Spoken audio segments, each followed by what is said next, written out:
Hoje estamos entrando na Carta aos Hebreus, capítulo 1, 2, 3 e 4. No nosso devocional, bem próximo já do Apocalipse. Estamos vindo desde Gênesis, indo em ordem cronológica. Por isso que você observa que em alguns momentos saímos de um livro e pulamos para um outro livro e não na sequência do que está na Bíblia. Porque a ordem cronológica, ela se refere aos encaixes dos tempos. Hebreus, como sempre, quando iniciamos, trazemos algumas informações como quem escreveu esse livro, quando foi escrito, para quem foi escrito e por que ler esse livro e o que buscar nele. Sobre quem escreveu, o autor não se identifica. Alguns acham que foi Paulo, outros, porém, supõem que tenha sido Barnabé, Lucas ou Apolo, os possíveis autores. Foi escrito entre 60 a 70 depois de Cristo. Hebreus fez soar uma advertência para os primeiros cristãos judeus, os hebreus, que, por causa de perseguições e dificuldades, sentiam-se fortemente atraídos a voltar ao estilo de vida segundo o Antigo Testamento. Todos enfrentamos frustrações, obstáculos, tentações. A nossa jornada espiritual nem sempre tem um ritmo tranquilo, mas a Carta aos Hebreus oferece auxílio para ocasiões como essas. Primeiramente, reconhecendo as armadilhas e os perigos e, em segundo lugar, incentivando-nos a nunca desistir. Hebreus é como as instruções do treinador no intervalo do jogo. Ajuda-nos a encontrar inspiração para prosseguirmos na fé. Procure as vívidas imagens do Antigo Testamento usadas pelo autor para ilustrar o que Deus fez por meio de Jesus Cristo. Observe os fortes apelos emocionais feitos para persuadir os cristãos judeus a permanecer na nova aliança em vez de retrocederem à velha. O autor traça contrastes marcantes entre a lei cerimonial do Antigo Testamento e a fé do Novo Testamento. Ao longo do caminho, você também encontrará fortes argumentos a favor da superioridade de Jesus Cristo.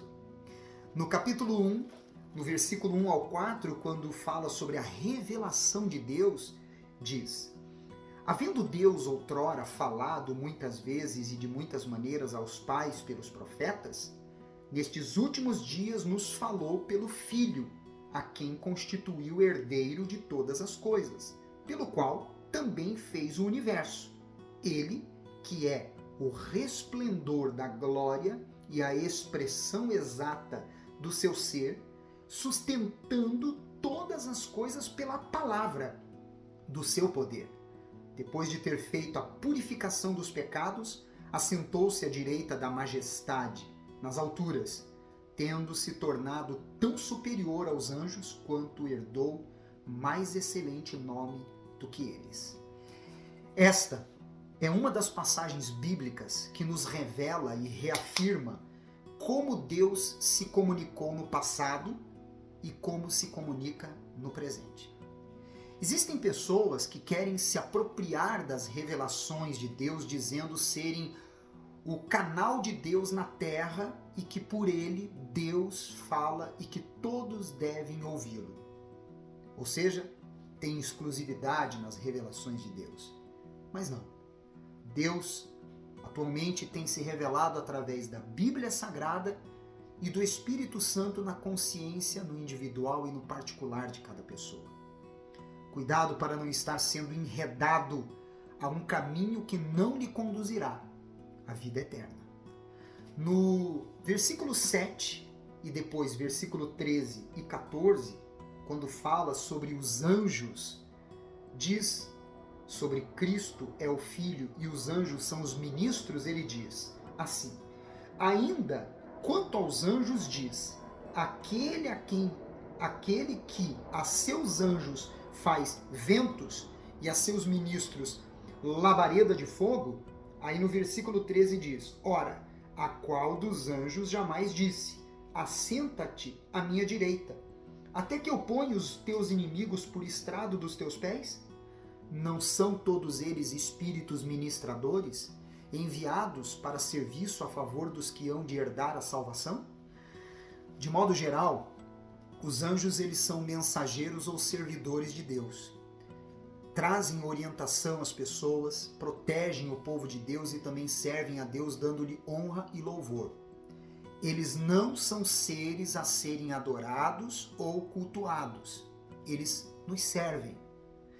E isso é importante você entender porque naquela época haviam judeus que tinham uma ideia e uma inclinação para adorar, cultuar anjos. Como hoje em dia vemos pessoas que seguem religiões que praticam isso. Agora, nesse momento, ao nosso lado, nós temos um anjo nos acompanhando. Você crê nisso? No capítulo 2, no versículo 1, diz sobre o perigo da negligência. Por esta razão, importa que nos apeguemos com mais firmeza às verdades ouvidas, para que delas jamais nos desviemos. Se apegar com firmeza às verdades sagradas é fazer delas, de fato, o nosso GPS e não simplesmente um livro de autoajuda. Se desviar vem de ficar à deriva. Esse é o significado. Lembra o barco que não pode ficar fixo sem uma âncora. Ele será levado pelas correntes ou pelo vento. Do mesmo modo, se não estivermos espiritualmente sólidos, não poderemos ser estáveis e fortes na fé. Se negligenciarmos as verdades ouvidas, podemos desgarrar-nos moralmente. Já no versículo 16 ao 18, quando ele fala sobre Jesus coroado de glória, sendo o nosso sumo sacerdote idôneo e compassivo, ou seja, aquele que conduz ao culto a Deus, ele é o que nos conduz a Deus, diz assim o versículo 16. Pois ele, evidentemente, não socorre anjos, mas socorre a descendência de Abraão. Por isso mesmo, convinha que em todas as coisas se tornasse semelhante aos irmãos, para ser misericordioso e fiel sumo sacerdote nas coisas referentes a Deus, e para fazer propiciação pelos pecados do povo, pois naquilo que ele mesmo sofreu, tendo sido tentado, é poderoso para socorrer os que são tentados. Jesus tornou-se humano não só para morrer pelos nossos pecados, mas também para ser o nosso sumo sacerdote, para nos transmitir plenamente a salvação de Deus e identificar-se com as nossas necessidades. Jesus tinha de tornar-se um de nós. Assim, ele deixou de ser unigênito, o único filho, e tornou-se primogênito, porque nós passamos a nos tornar filhos através dele. No versículo 12 ao 14, do capítulo 3, quando fala sobre Cristo é superior a Moisés e o perigo da incredulidade e da desobediência, ele diz assim: Tende cuidado, irmãos. Jamais aconteça haver em qualquer de vós perverso coração de incredulidade que vos afaste do Deus vivo. Pelo contrário, exortai-vos mutuamente cada dia, durante o tempo que se chama hoje, a fim de que nenhum de vós seja endurecido pelo engano do pecado, porque nos temos tornado participantes de Cristo, se de fato guardamos firme até ao fim a confiança que, desde o princípio, tivemos. O tempo do hoje é o que temos vivido. Esse hoje se dá até a nossa morte ou a volta de Cristo. Ele traz a conotação de hoje para nos mostrar a seriedade do que temos que viver agora, não deixando para amanhã. Até porque o amanhã não existe. O que existe é o agora. Não sabemos se chegaremos ao outro dia. Devemos aqui e agora viver a comunhão com Cristo. No versículo 15 ao 19, quando ele fala ainda sobre este assunto, diz: enquanto se diz, hoje, se ouvirdes a sua voz, não endureçais o vosso coração, como foi na provocação. Ora, quais os que, tendo ouvido, se rebelaram? Não foram de fato todos os que saíram do Egito por intermédio de Moisés? E contra quem se indignou por 40 anos? Não foi contra os que pecaram, cujos cadáveres caíram no deserto? E contra quem jurou que não entrariam no seu descanso, senão contra os que foram desobedientes? Vemos, pois, que não puderam entrar por causa da incredulidade. Os cristãos podem endurecer o coração. Devemos estar atentos para esse perigo. O endurecimento do coração é resultado de rebeldia, queixas, desânimo, obstinação ou infidelidade. Agora no capítulo 4, no versículo 2, quando ele fala sobre a entrada no descanso de Deus pela fé, diz, versículo 2, porque também a nós foram anunciadas as boas novas, como se deu com eles. Mas a palavra que ouviram não lhes aproveitou, visto não ter sido acompanhada pela fé naqueles que a ouviram. Aos corações rendidos a Deus, ele revela a fé, para que estes compreendam as verdades sagradas e assim tenham disposição em obedecê-las.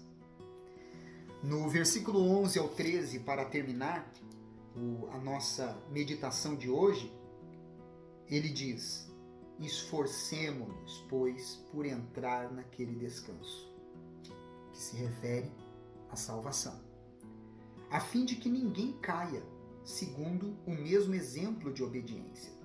Porque a palavra de Deus é viva e eficaz, e mais cortante do que qualquer espada de 2 gumes, e penetra até o ponto de dividir alma e espírito, juntas e medulas, e é apta para discernir os pensamentos e propósitos do coração. E não há criatura que não seja manifesta na sua presença. Pelo contrário, todas as coisas estão descobertas e patentes aos olhos daquele a quem temos de prestar contas. Essa mensagem, ela não é contraditória. Não são os nossos esforços humanos que nos farão entrar no descanso eterno com o Pai Celestial, mas concentrar a nossa fé na obra de Cristo, o único meio pelo qual podemos ser salvos. A palavra de Deus é mais que letras escritas em uma folha. Ela está viva com o Espírito Santo. Ela discerne o que há no coração de cada um de nós. Ela mesma nos revela a nossa condição, cortando de uma forma mais afiada o nosso íntimo e separando emoções e razão, separando sentimentos e pensamentos. Mais do que uma espada samurai é capaz de cortar. Amanhã eu continuo a carta aos Hebreus. Se te ajudou o devocional de hoje, então compartilhe este vídeo com o máximo de pessoas possíveis.